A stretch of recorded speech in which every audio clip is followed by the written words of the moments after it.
students, welcome back to our channel NEET Mantra. I am Prince Sharma, your biology faculty and mentor. So students, in this video we are going to have a quick revision of chapter biotechnology principle and processes. If you missed our previous videos, link is in the description, and for more videos like this please do subscribe to our channel. So first we look at the definition of biotechnology, which was given by EFB or European Federation of Biotechnology. Definition of biotechnology is as follows: the integration of natural science and organism, cells, part thereof and molecular analog for product and services.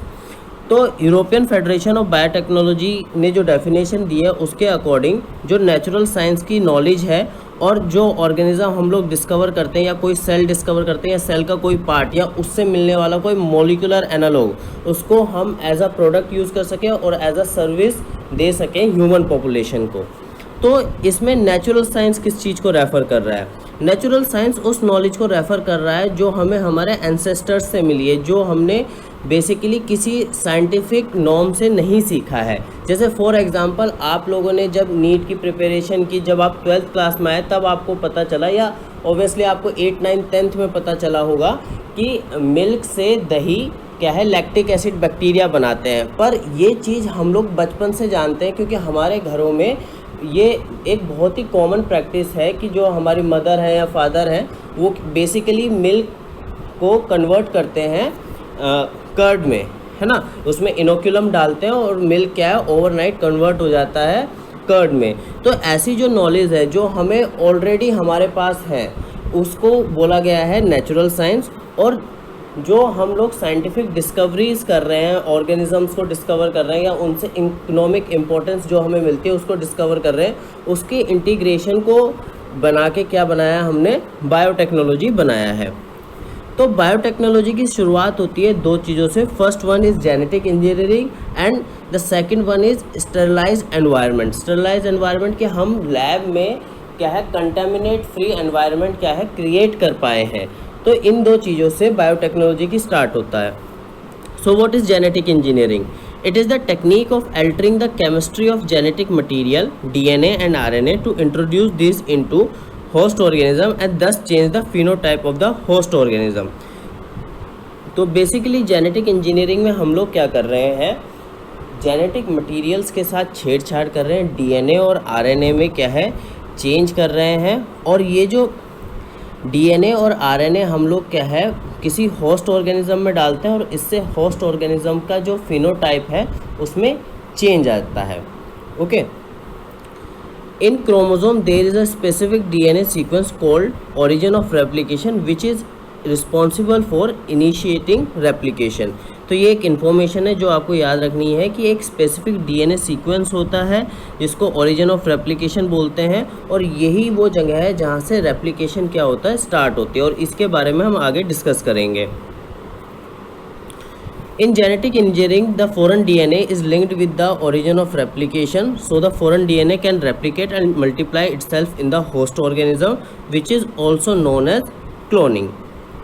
Stanley Cohen and Herbert Boyer in 1972 isolated the antibiotic-resistant gene by cutting out a piece of DNA from a plasmid, which was making identical copies of any template DNA. The cutting of DNA at specific location became possible with the discovery of so-called molecular scissors known as restriction enzymes. तो इसको अब मैं थोड़ा explain करता हूँ। तो basically हम क्या चाहते हैं, एक होस्ट ऑर्गेनिज्म है, होस्ट ऑर्गेनिज्म में हम लोग एक ऐसा DNA इंट्रोड्यूस करवा देना चाहते हैं जिससे उसका जो फिनोटाइप है वो क्या हो जाए, चेंज हो जाए। तो इसका मैं एक आपको इंटरेस्टिंग एग्जांपल देता हूँ। जैसे आपने फायरफ्लाइज के बारे में सुना होगा, हिंदी में इसको जुगनू भी बोलते हैं, ये रात को चमकते हैं। तो इसमें क्या है, एक कंपाउंड होता है ल्यूसीफेरिन, और वो क्या करता है दिन के टाइम पे लाइट को एब्जॉर्ब करता है और रात के टाइम पे अलग अलग वेवलेंथ क्या है एमिट करता है, जिससे वो क्या है हमें बायोल्यूमिनेंस का फिनोमिना शो होता है। तो हम बेसिकली वो जो DNA है जिसकी वजह से फायरफ्लाई ये एक्सप्रेशन शो कर पा रहा है बायोल्यूमिनेंस का, इसको हम लोग क्या है प्लांट्स में इंट्रोड्यूस करवा देना चाहते हैं। किस में इंट्रोड्यूस करवाना चाहते हैं? प्लांट में। तो हम DNA किससे ले रहे हैं? फायरफ्लाई से।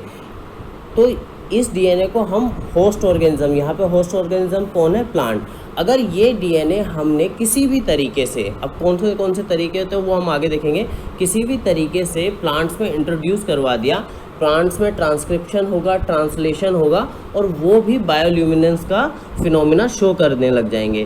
तो अब कुछ बच्चे पूछेंगे सर इससे हमें क्या फ़ायदा होगा। इससे फ़ायदा ये होगा कि अगर इन बायोल्यूमिनेंट प्लांट को हम रोड साइड लगा देंगे तो ये बायोल्यूमिनेंस शो करेंगे और इससे क्या होगा, हमें स्ट्रीट लाइट नहीं लगानी पड़ेगी, इलेक्ट्रिसिटी हमारी बचेगी और बहुत सारे फ़ायदे होंगे हमारे, क्योंकि आप लोग सब जानते हैं इलेक्ट्रिसिटी से भी काफ़ी ज़्यादा बनाने के लिए भी काफ़ी ज़्यादा पोल्यूशन होता है, उससे हम लोग बच पाएंगे। और इस पे बेसिकली साइंटिस्ट वर्क कर रहे हैं और कहीं कहीं जगह ये हुआ भी है। तो ऐसा नहीं है कि ये कोई फार फेच्ड फैंटेसी है, ऐसा पॉसिबल है, आप अगर रिसर्च करेंगे तो आपको पता चलेगा।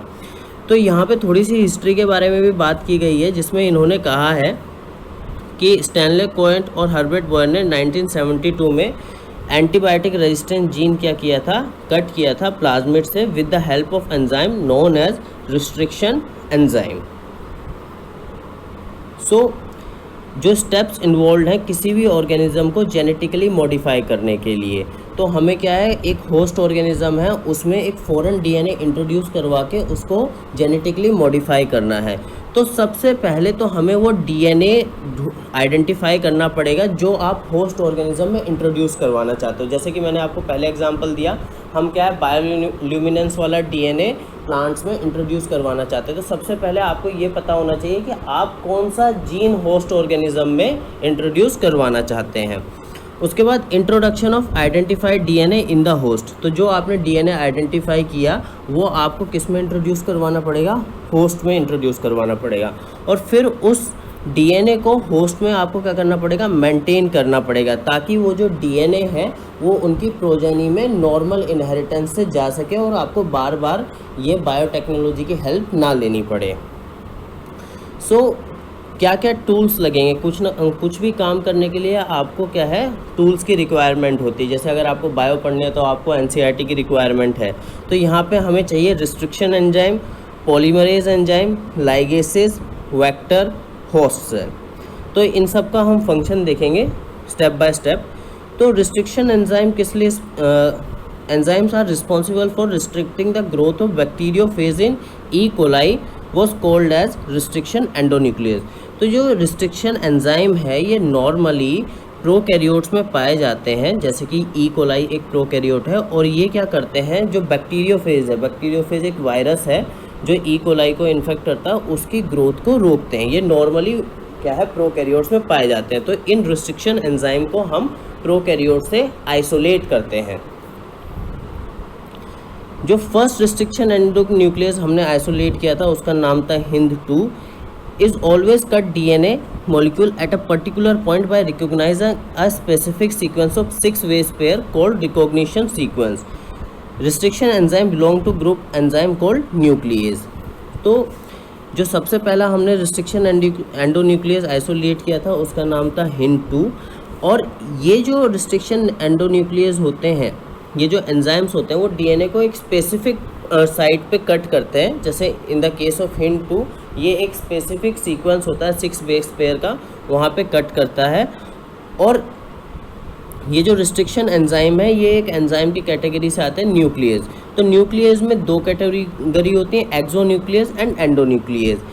एक्सोन्यूक्लियस क्या करता है, remove nucleotide from the end of DNA. तो ये जो एंड्स होते हैं डीएनए पे वहाँ से न्यूक्लियोटाइड रिमूव करता है। और एंडोन्यूक्लियस क्या करता है, डीएनए के बीच में से कट करता है एट स्पेसिफिक पोजीशन। जैसे कि मैंने HIND2 के केस में बताया 6 बेस पेयर का स्पेसिफिक सीक्वेंस होता है जिसको रिकॉग्निशन सीक्वेंस बोलते हैं। तो एंडोन्यूक्लियस क्या है, डीएनए को बीच में से काटता है और एक्सोन्यूक्लियस डीएनए को साइड से काटता है। तो हमें क्या है, साइड से काटने वाला एंजाइम नहीं चाहिए, तो हमें कौन सा चाहिए, एंडोन्यूक्लियस हमें चाहिए। ओके, इसी की वजह से तो बायोटेक्नोलॉजी में जो एंजाइम यूज़ होता है उसका नाम होता है restriction endonuclease. Each restriction endonuclease recognize a specific palindromic sequence in the DNA. Palindromic sequence are group of letter that form same word when read from both forward and backward, for example Malayalam. तो restriction endonuclease जैसे कि मैं आपको बता चुका हूँ specific sites पे काटते हैं, और ये उन स्पेसिफिक साइट को पे काटते हैं जो पैलेंड्रोमिक होती हैं। और पैलेंड्रोमिक का एग्जांपल जैसे यहाँ मलयालम, अगर आप इसको आगे से पढ़ेंगे तो भी वैसे ही सीक्वेंस आएगा, पीछे से पढ़ेंगे तो भी वैसा ही सीक्वेंस आएगा। तो restriction nucleus specific palindromic nucleotide sequence पे ही डीएनए को कट करते हैं। और आई होप आपको समझ आ गया होगा मलयालम की हेल्प से कि पैलेंड्रोमिक सीक्वेंस क्या होते हैं। आप आगे से जाएंगे तो MALAYALAM मिलेगा, पीछे से भी आपको यही सीक्वेंस क्या होगा, फॉलो होगा। Restriction enzyme cut the strand of DNA a little away from the center of the palindromic site between the same two bases on the opposite strand having sticky strands. The stickiness of strands facilitate the action of enzyme DNA ligase. तो ये जो line कह रही है restriction enzyme क्या करते हैं, DNA को थोड़ा सा सेंटर से थोड़ा सा अवे काटते हैं, जिससे क्या होता है स्टिकी एंड्स डेवलप हो जाते हैं। और ये स्टिकी एंड्स का फ़ायदा ये होता है कि जब आप इसमें कोई और फॉरेन डीएनए जोड़ना चाहेंगे या कोई और डीएनए जोड़ना चाहेंगे तो ये इजीली हो जाता है with the help of enzyme DNA ligase. तो आप डीएनए को काट किसकी मदद से रहे हैं, रिस्ट्रिक्शन एंडोन्यूक्लियस की मदद से। और जब आप डीएनए को जोड़ेंगे तो कौन सा एंजाइम यूज़ करेंगे, डीएनए लाइगेज यूज़ करेंगे। और ये बात आपको याद रखनी है, सेंटर से थोड़ा सा बाजू में काटेगा, जिससे क्या है स्टिकी एंड्स डेवलप हो जाएंगे। तो सबसे पहले आपका जो डिज़ायर्ड जीन है, कोई भी डिज़ायर्ड जीन है, जैसे मान लीजिए X एक डिज़ायर्ड जीन है, तो वो आपको पता करना पड़ेगा वो किस ऑर्गेनिज्म में है, और उस ऑर्गेनिज्म से आपको वो डिज़ायर्ड जीन क्या करना पड़ेगा, आइसोलेट करना पड़ेगा। तो इसको हम कैसे करेंगे, तो अगर मान लीजिए वो आपका डिज़ायर्ड जीन बैक्टीरिया में है ना, तो बैक्टीरिया में सेल वॉल होती है, या फिर प्लांट में है, या फिर फंगस में है, तो तीनों में ही सेल वॉल होती है। तो सबसे पहले हमें वो क्या है, उनकी सेल वॉल को रिमूव करना पड़ेगा। In bacteria we use lysozyme for this, in plant we use cellulase, and in fungus we use chitinase. तो आपने सेल वॉल रिमूव कर ली। अगर एनिमल में है तो आपको इस चीज़ की कोई चिंता ही नहीं, क्योंकि एनिमल में सेल वॉल होती ही नहीं है। तो डिपेंड करता है कि आपका जो डिज़ायर्ड जीन है वो कौन से ऑर्गेनिज्म है, उसके हिसाब से आपको पर्टिकुलर एंजाइम यूज़ करना पड़ेगा। फिर जब आपने सेल वॉल रिमूव कर ली तो आपको प्रोटोप्लाज्म मिलेगा। फिर प्रोटोप्लाज्म से आपको आरएनए हटाना पड़ेगा, प्रोटीन हटाना पड़ेगा। आरएनए आप हटाएंगे राइबोन्यूक्लियस की मदद से, प्रोटीन आप हटाएंगे प्रोटीएज की मदद से, क्योंकि डीएनए के आसपास ये सारी चीज़ें प्रेजेंट होती हैं। और फिर जो प्यूरिफाइड डीएनए आपको मिलेगा, क्योंकि आप सब जानते हैं कि डीएनए क्या है, रैप्ड होता है हिस्टोन प्रोटीन से, फिर वहाँ नॉन हिस्टोन प्रोटीन भी होते हैं। तो ये जो आपको प्यूरिफाइड डीएनए मिलेगा वो आपको किस में डालना पड़ेगा, चिल्ड इथेनॉल में, क्योंकि उसमें जाके वो क्या हो जाएगा, प्रेसिपिटेट हो जाएगा। तो सबसे पहले अगर आपको डिज़ायर्ड जीन मिल गया कि इस पर्टिकुलर ऑर्गेनिज्म में है, तो और अगर उसके पास सेल वॉल है तो आपको पहले सेल वॉल रिमूव करनी पड़ेगी। फिर प्रोटोप्लाज्म से आपको आरएनए प्रोटीन्स वगैरह रिमूव करने पड़ेंगे, और जो प्यूरिफाइड डीएनए आपको मिलेगा वो आपको किस में डालना पड़ेगा, चिल्ड इथेनॉल में डालना पड़ेगा, क्योंकि वो उसमें जाके क्या हो जाएगा, प्रेसिपिटेट हो जाएगा। अब आपको उस ऑर्गेनिज्म का डीएनए मिल गया, पर आपको तो एक पर्टिकुलर जीन चाहिए। आपको क्या चाहिए, एक पर्टिकुलर जीन चाहिए। तो उस पर्टिकुलर जीन को हासिल करने के लिए हम यूज़ करेंगे रिस्ट्रिक्शन एंजाइम का, क्योंकि रिस्ट्रिक्शन एंजाइम उस डीएनए को कट कर देगा, है ना। तो अब डीएनए के कट होने के बाद वहाँ पे आपको क्या मिल जाएंगे, फ्रैगमेंट्स ऑफ डीएनए मिल जाएंगे। क्या मिलेंगे आपको, फ्रैगमेंट्स ऑफ डीएनए मिलेंगे। अब इन फ्रैगमेंट्स को सेपरेट करने के लिए हम एक टेक्निक इस्तेमाल करेंगे जिसको बोलेंगे जेल इलेक्ट्रोफोरेसिस। क्या बोलेंगे, जेल इलेक्ट्रोफोरेसिस। तो इसमें क्या होगा, जैसे कि आप सब लोग ने अगर मॉलिक्यूलर इनहेरिटेंस पढ़ा है तो आपको पता होगा डीएनए नेगेटिवली चार्ज होता है। तो उनको क्या है, हम लोग इलेक्ट्रिक फील्ड लगा के एनोड की तरफ मूव करवाएंगे। किसकी तरफ मूव करवाएंगे, एनोड की तरफ, पॉजिटिव की तरफ मूव करवाएंगे। अब ये जो मूवमेंट हो रही है ये एग्रोस जेल में हो रही है। ये जो फ्रैगमेंट्स हैं प्रेजेंट हैं वो किस में है, एग्रोस जेल में है, और ये जो टेक्निक का नाम है जेल इलेक्ट्रोफोरेसिस है। अब जो एग्रोस जेल है उसमें पोर्स प्रेजेंट होते हैं, तो जो स्मॉल डीएनए है वो क्या है, ऑब्वियसली स्पीड से आगे बढ़ेंगे और जो लार्ज फ्रेगमेंट है डीएनए के वो पीछे रह जाएंगे।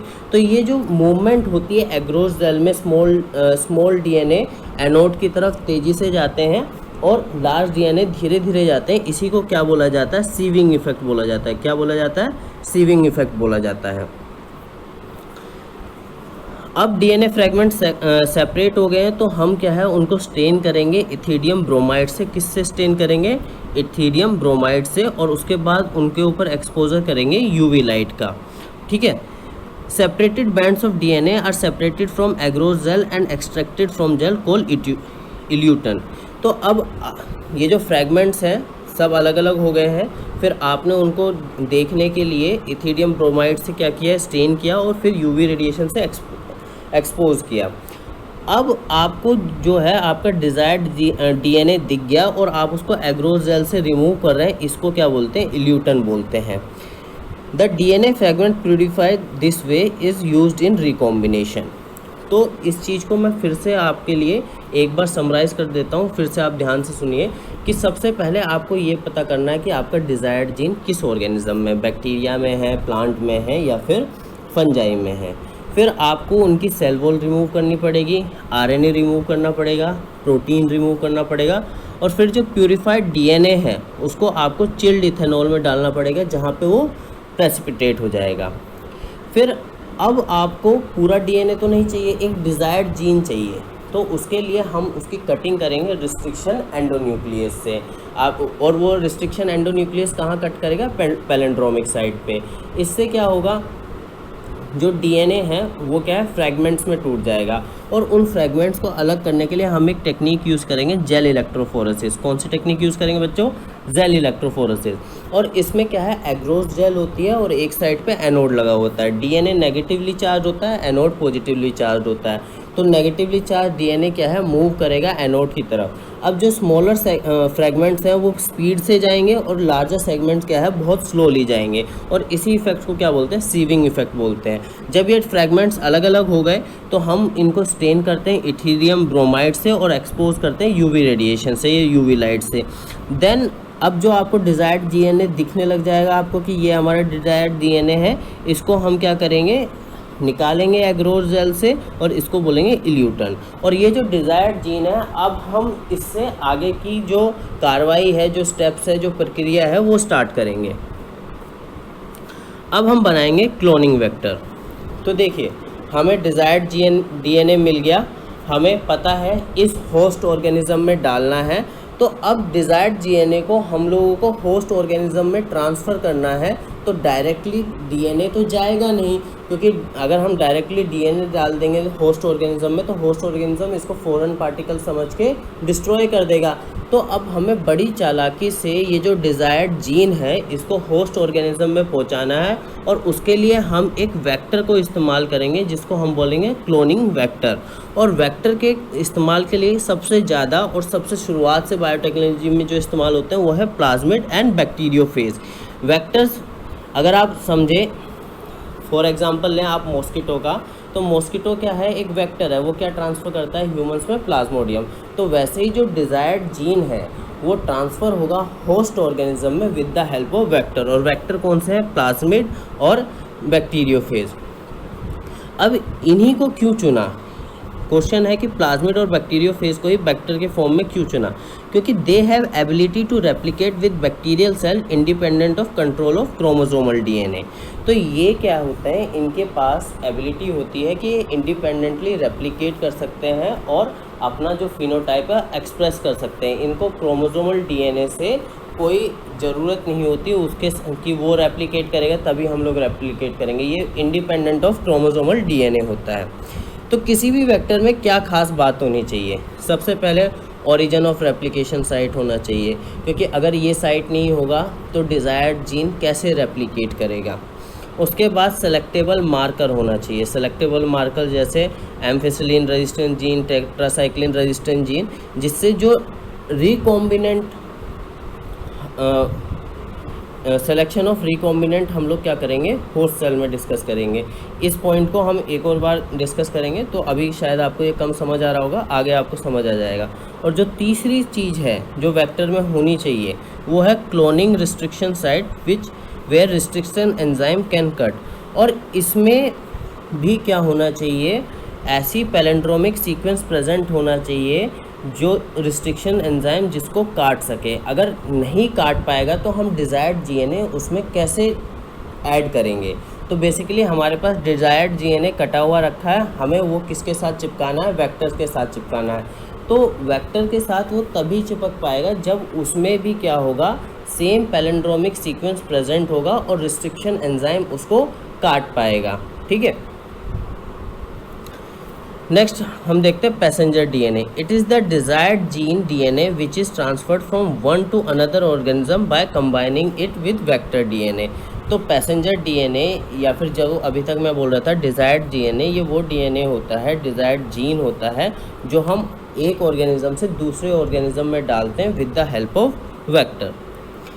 Next we have a very important example which is agrobacterium tumefaciens. ये एक क्या है, प्लांट पैथोजन है। बेसिकली ये क्या करता है, एक टीआई प्लाज्मिड डिलीवर करता है नॉर्मल प्लांट में और वहाँ पे क्या करता है, ट्यूमर फॉर्मेशन क्या है, स्टार्ट करवा देता है और ऐसे केमिकल प्रोड्यूस करवाता है जो पैथोजन को रिक्वायर्ड होते हैं। तो बेसिकली हम लोग क्या करते हैं, हमने इस प्रॉपर्टी को एक्सप्लॉइट किया है और इसकी पैथोजेनिक प्रॉपर्टीज़ रिमूव करके इसको एज अ वेक्टर इस्तेमाल किया है। तो अगर हमें किसी भी प्लांट में कोई भी फॉरेन डीएनए या डिज़ायर्ड जीन या पैसेंजर डीएनए इंट्रोड्यूस करवाना होता है तो हम किसकी मदद से करवाते हैं, टीआई प्लाज्मिड की मदद से करवा देते हैं।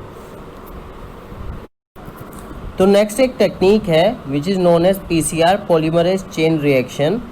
It is use for amplification of desired gene.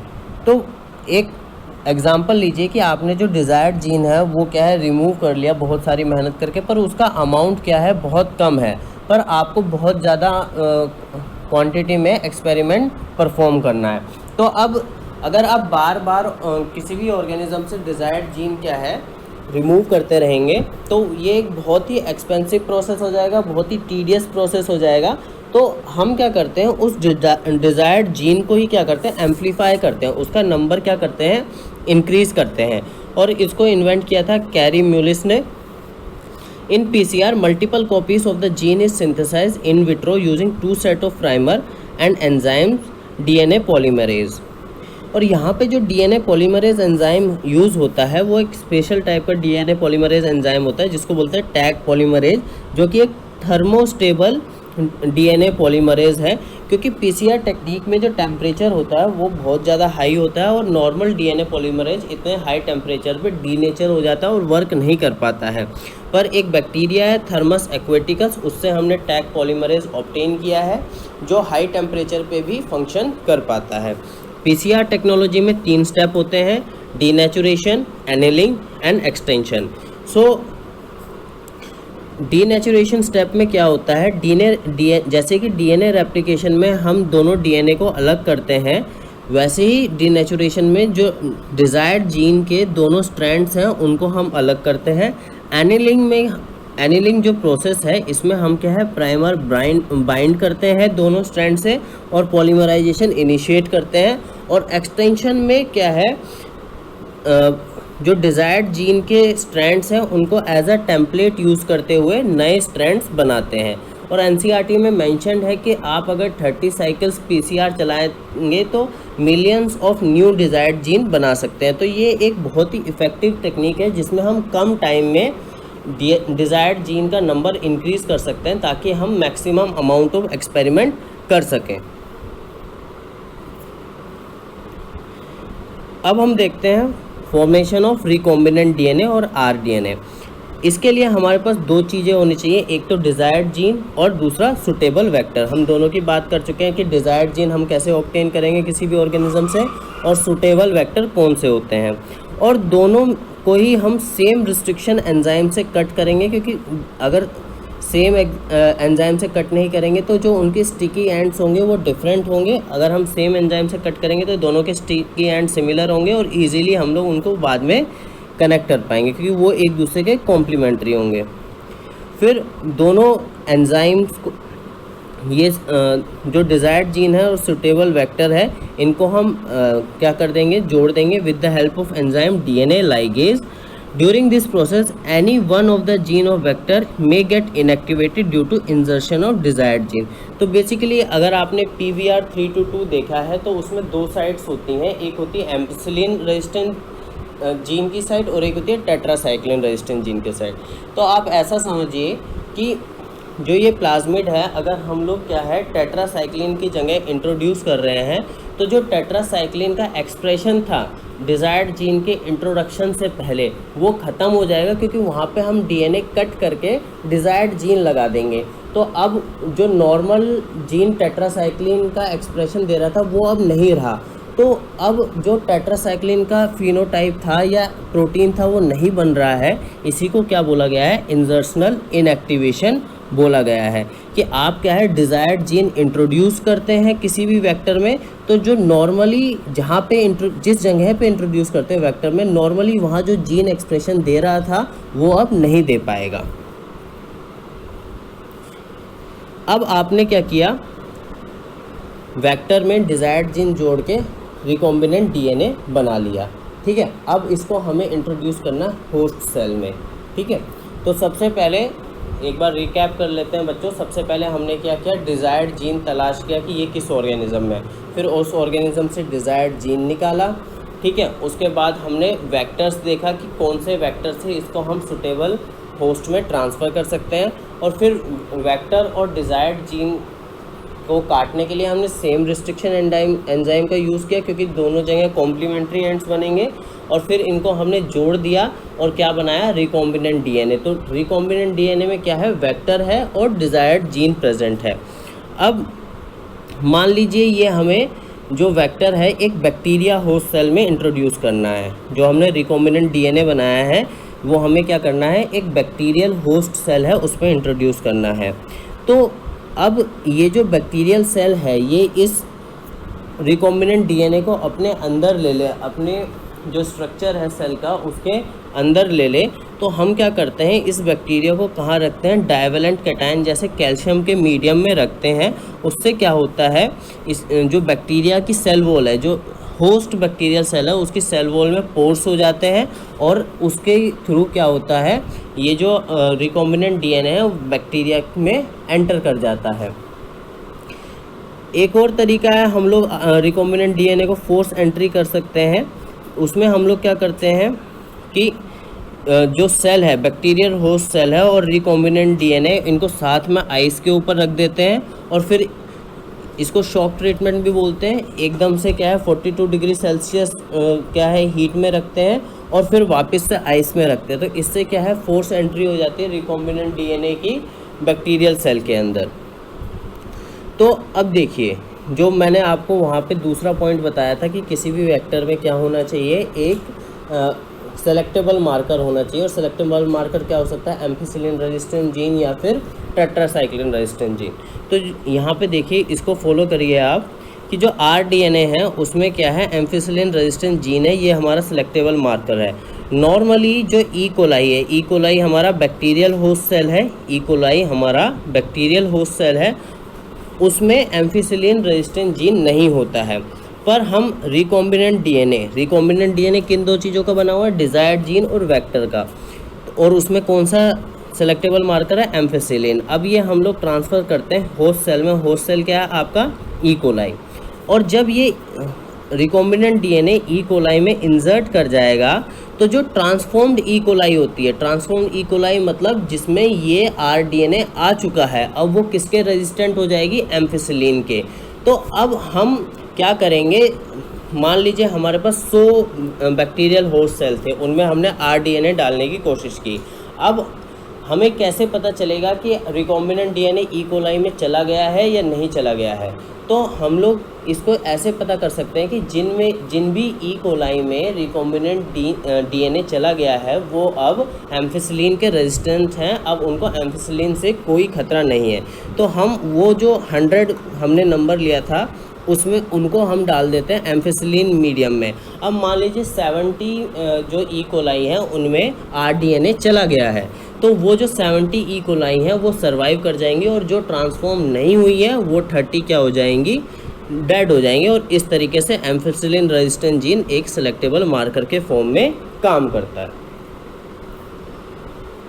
अगर आप वेक्टरलेस जीन ट्रांसफ़र करना चाहते हैं कि हम वेक्टर के बिना करेंगे, तो उसके लिए भी तरीके हैं। First is electroporation, second is micro injection, third is biolistic और जीन गन। तो इलेक्ट्रोपोरेशन में हम क्या करते हैं, प्लाज्मा मेम्ब्रेन में पोर्स क्रिएट करते हैं और फॉरेन DNA एंटर कर देते हैं। माइक्रो इंजेक्शन में क्या करते हैं, हम डायरेक्टली फॉरेन DNA को न्यूक्लियस में इंट्रोड्यूस कर देते हैं।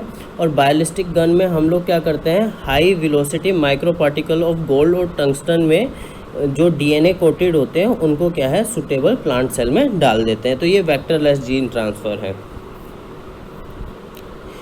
फोर्थ है केमिकल मीडिएटेड जीन ट्रांसफ़र। इसमें हम PEG पॉली इथाइलिन ग्लाइकोल का इस्तेमाल करते हैं, जिसमें क्या है, हम होस्ट सेल को और फॉरेन DNA को इस मीडियम में रख देते हैं और होस्ट सेल क्या है, फॉरेन DNA को ऑब्टेन कर लेता है।